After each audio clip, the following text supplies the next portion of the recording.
Boxing update po tayo mga idol. The Flash Nonito Donaire nagsalita na dismayado sa kanyang laban. Cuadras General Casimero gugulatin ang bansang Japan ngayong 27 ng Desembre. Pag-usapan natin yan mga idol.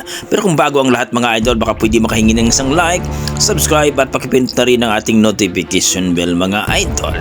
At ito na nga mga idol, Cham Nonito Donaire, grabe daw ang nangyaring laban mga idol. Binigay daw niya ang kanyang 100% na lakas at talagang sinusigurado daw niya na matatalo ang Hapon.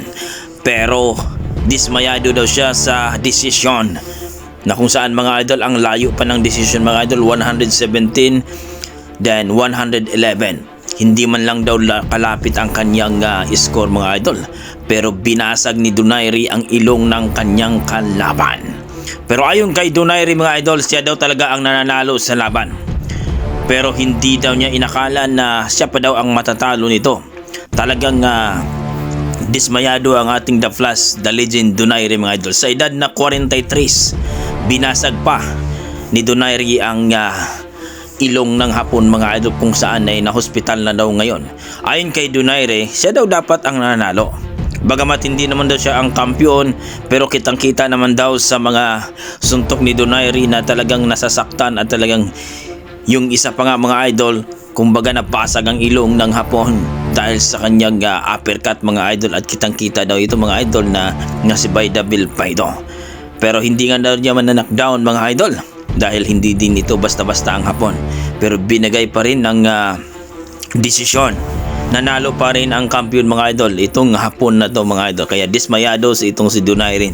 Ginawa daw nila ang lahat ng makakaya niya at kitang-kita at pinakita daw sa buong bansa mga idol, particular pa dito sa bansang Japan, na talagang talo daw itong kanilang alaga, itong Hapon na ito mga idol. Kaya itong si Donaire mga idol, dismayado talaga sa nangyaring desisyon.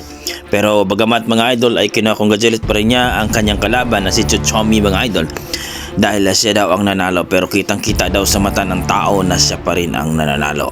So kayo mga idol, naniniwala ba kayo na itong sinabi ni Donaire siya talaga ang nanalo sa laban? Pakita ko mga idol. Para sa akin talagang panalo po ang ating pambato na si The Flash Nonito Donaire. Pero hindi naman niya na-knockdown, pero kitang-kita naman mga idol, talagang solido ang kanyang mga patama dito sa Hapon. Pero bagamat kampiyon mga idol, pero binigay ang naturang panalo sa Hapon. So kayo mga idol, naniniwala ba kayo dito? Please comment down below mga idol para ating pag-usapan. Sa kabilang banda mga idol, Cuadras General Casimero ay talagang handang-handa na sa kanyang laban ngayong December 27 mga idol sa bansang Japan. Ayon kay Cuadras Casimero, sisiguraduhin daw niya na talagang TKO ang abutin ng Hapon na ito mga idol.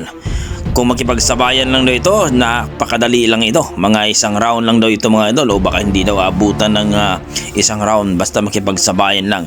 Ang problema lang dito mga idol, baka daw ay tatakbuhan na naman siya ng Hapon mga idol. Ayon sa ating bida mga idol na si Cuadras General Casimero ay mayroon na daw silang plan B kung sakali daw itong kanyang makakalaban ay tatakbo daw ito kagaya ni Kuniski Kamida. So mga idol, hindi na tayo mag-alala sapagkat mayroon na silang gagawin kung tatakbo ang kanyang kalaban. So sisiguraduhin daw ni Casimero mga idol ngayong 27 na talagang mananalo siya sa bansang Japan. At siguraduhin daw niya na TKO ang kanyang makakalaban. So kayo mga idol, ano masasabi nyo dito sa laban ni Casimero? Mananalo kaya ang ating pambato mga idol? Dahil kakatalo lang niya sa nakaraang laban niya kay Kuniski Kamida. Please comment down below mga idol para ating pag-usapan. Maraming salamat.